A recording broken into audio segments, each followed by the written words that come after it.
Hello everyone. Today after a long time of Durga Puja holidays, we are resuming our session once again. So earlier to this class, we were studying about momentum, and I have already taught in our previous class about law of conservation of momentum and its applications.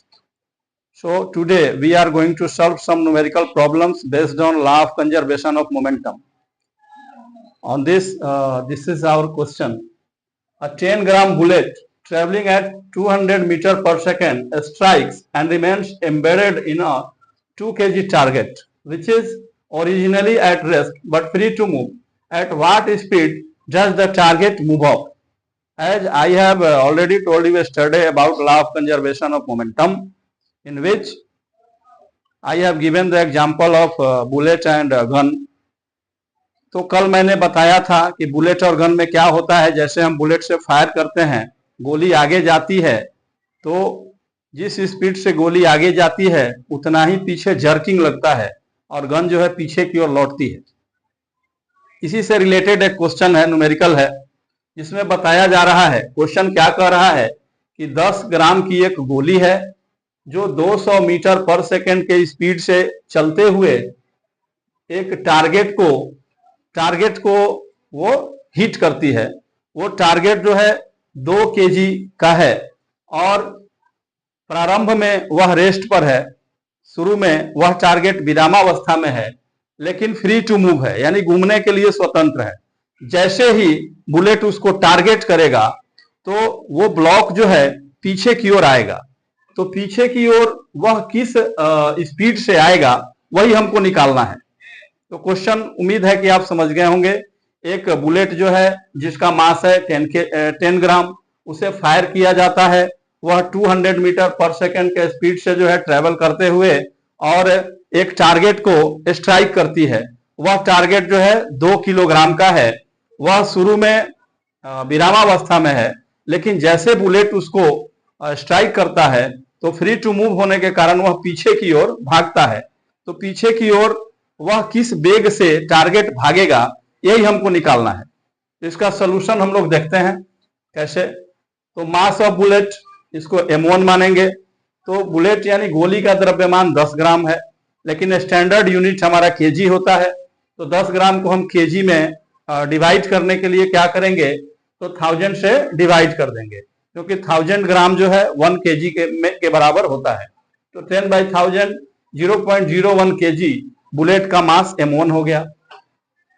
Bullet की velocity क्या है, v1। तो bullet जो है 200 metre per second के rate से strike कर रही है, तो v1 हो गया 200 मीटर पर सेकेंड। अब मोमेंटम हम बुलेट का निकाल देंगे। तो मोमेंटम क्या होता है, mass into velocity. Mass of bullet and velocity of bullet m1 into v1।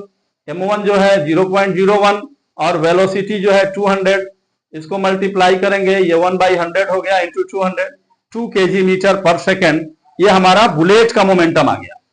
अब हमें क्वेश्चन में देखेंगे कि जो टारगेट है उसको हमें निकालना है कि वो किस रेट से पीछे की ओर जाता है। तो क्वेश्चन हमारा कह रहा है कि बुलेट का मास 10 ग्राम है और वो जा करके लकड़ी के ब्लॉक में या टारगेट में, जो हमारा टारगेट था उस टारगेट में जा करके धंस जाती है। और इस टारगेट का मास जो है वो 2 kg है। इसलिए अब चूंकि बुलेट जो है वो जा करके टारगेट में, जैसे ये हमारा बोर्ड है, लकड़ी का बोर्ड है, इसको हमने बुलेट से हिट किया तो बुलेट जा करके इसमें फंस जाएगा। तो बुलेट का मास और इस वुडन ब्लॉक का मास दोनों द्रव्यमान अब एक हो गया। तो दोनों को क्या करेंगे, हम एक साथ जोड़ देंगे, क्योंकि बुलेट जो उसी में फंसा हुआ है उसका भी द्रव्यमान उसमें जुड़ जाएगा।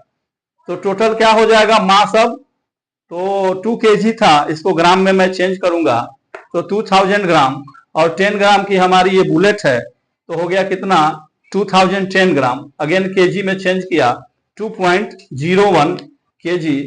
अब ये हमारा वुडन ब्लॉक प्लस जो हमारे बुलेट जाके उसमें फंसा है, इसका टोटल मास हुआ। अब वेलोसिटी जो है, velocity of wooden block plus bullet v2, ये हमें निकालना है। हमें निकालना है कि किस वेलोसिटी से वो पीछे जाएगा। तो momentum of wooden block plus bullet क्या होगा, m2 इंटू v2। m2 क्या हुआ, मास अभी हमने निकाला 2.01, और v2 हमको कैलकुलेट करना है, v2 का मान हमको निकालना है। तो 2.01 into v2 kg metre per second.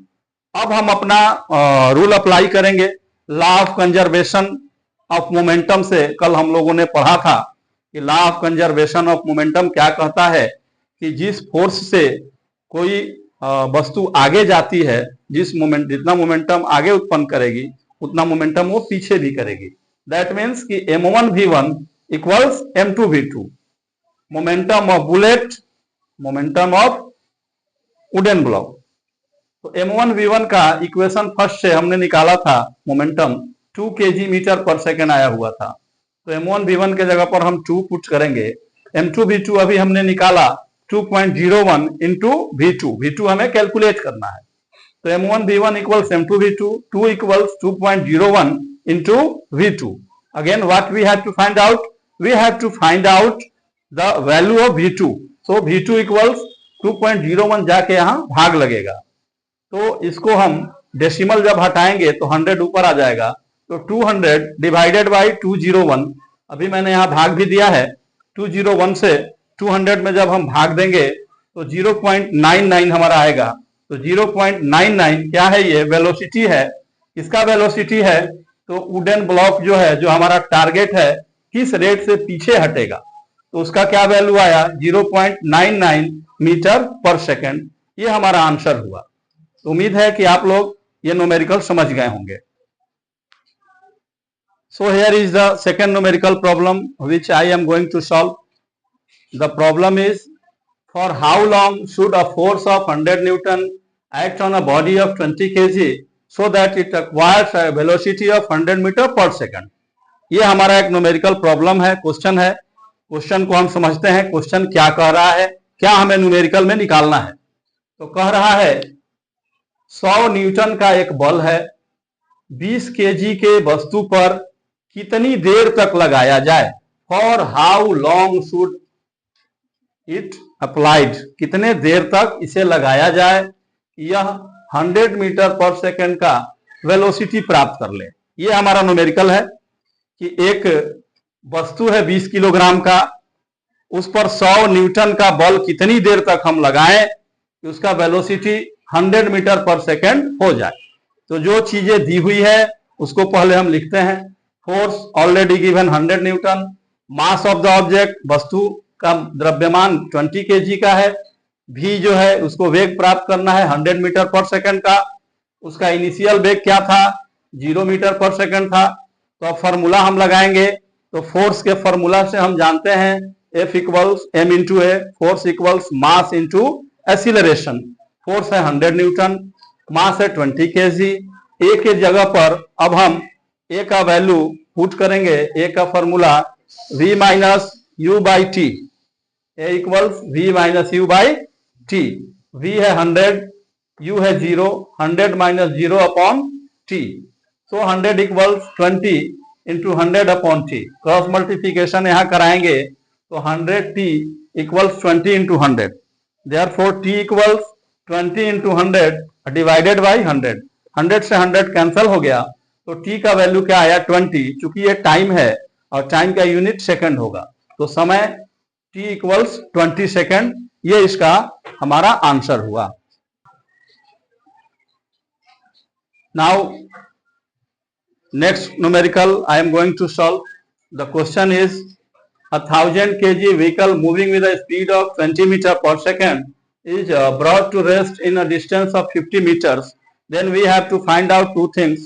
First, we have to find the acceleration, and second, we have to calculate the unbalanced force acting on the vehicle. ये क्वेश्चन है न्यूमेरिकल का। ये क्वेश्चन क्या कह रहा है कि 1000 किलोग्राम की एक गाड़ी है जो 20 मीटर पर सेकेंड के स्पीड से चल रही है, और इसे 50 मीटर की दूरी पर इसको रोक लिया जाता है। ये विरामावस्था में आ जाती है, यानी कोई कार या गाड़ी चल रही है, गाड़ी का जो है हमारा मास दिया हुआ है 1000 kg का, और जब इस पर ब्रेक लगाया गया कुछ दूर जा करके यह रुक गई। तो 50 मीटर का दूरी तय करने के बाद यह गाड़ी रुक जाती है। अब हमें दो चीजें इसमें निकालनी है, एक तो हमें इसका एक्सीलरेशन निकालना है और दूसरा हमें इसमें अनबैलेंस्ड फोर्स जो है जिसने उसको रोका वो फोर्स की हमें गणना करनी है। तो अब देखते हैं क्या क्या दिया है। पहले न्यूमेरिकल को हमने पढ़ा कि हमारा 1000 kg का एक व्हीकल है, यानी मास हो गया 1000 kg। 20 मीटर पर सेकंड की स्पीड से यह चल रही है, यानी यू हो गया 20 मीटर पर सेकंड। कुछ दूर के बाद जा करके क्या हो जा रही है, रेस्ट में आ जा रही है, यानी v का मान हो गया 0 मीटर पर सेकंड। उस दौरान यह 50 मीटर की दूरी तय करती है, यानी s हो गया हमारा 50 मीटर। ये चार बातें क्वेश्चन में न्यूमेरिकल में दे रहा है। 1000 किलोग्राम की गाड़ी है जो उसका मास हो गया, और वो गाड़ी जो है 20 मीटर प्रति सेकंड से चल रही है, यानी उसका प्रारंभिक वेग इनिशियल वेलोसिटी u का वैल्यू है 20 मीटर पर सेकंड। कुछ देर के बाद गाड़ी जो है उस पर बल लगाया गया, बल क्या, ब्रेक लगाया गया। ब्रेक एक प्रकार का बल है। तो अनबैलेंस फोर्स, एक ब्रेक लगाया हमने, और ब्रेक लगाने के बाद वो गाड़ी 50 मीटर चल करके और रुक गई। रुक गई मतलब v का वैल्यू जो है 0 मीटर पर सेकंड हो गया। दूरी कितना तय किया रुकने के पहले, 50 मीटर का दूरी तय किया। अब दो चीजें हमें निकालनी है, पहला तो एक्सीलरेशन निकालना है a, दूसरा इसमें हमें फोर्स निकालना है, अनबैलेंस फोर्स। तो चूंकि गाड़ी चल रही थी, ब्रेक लगा करके रोका गया, मतलब इसमें एक्सीलरेशन नहीं है, ये डिसेलरेशन है, रिटार्डेशन है। ये रिटार्डेशन का क्वेश्चन है, नेगेटिव एक्सीलरेशन है ये, तो एक्सीलरेशन हमारा नेगेटिव में आएगा। तो देखिए अब हम जानते हैं इक्वेशन ऑफ मोशन से, v square equals u square plus 2as। तो v 0 है, 0 स्क्वायर, u स्क्वायर मीन्स 20 का square, 2as 2 into a, s हमारा 50 है। तो अब इसको इधर ले आएंगे, 400 प्लस 100a इक्वल 0। 100a क्या होगा, 400 आकर के 0 में माइनस हुआ, माइनस 400। a इक्वल्स क्या हुआ, 100 आकर के डिवाइड हो जाएगा, 400 divided by 100, that means -4 metre per second square. अभी मैंने बताया था कि गाड़ी जो है ब्रेक लगा के रोकी जा रही है, इसलिए यह जो है रिटार्डेशन का क्वेश्चन है, इसलिए इसका आंसर माइनस में आएगा। Negative acceleration is known as retardation, I have already taught you in our previous classes. तो यहाँ -4 मीटर पर सेकेंड स्क्वायर का आएगा। अब सेकेंड पार्ट है, हमें फोर्स निकालना है, वह अनबैलेंस फोर्स जो गाड़ी को रोक रहा है। तो हम जानते हैं F इक्वल्स m इंटू ए, मास हमारा 1000 kg है, और अभी a हमने निकाला है -4 मीटर पर सेकेंड स्क्वायर का। तो 1000 इंटू -4, -4000 न्यूटन, ये हमारा बल हो गया।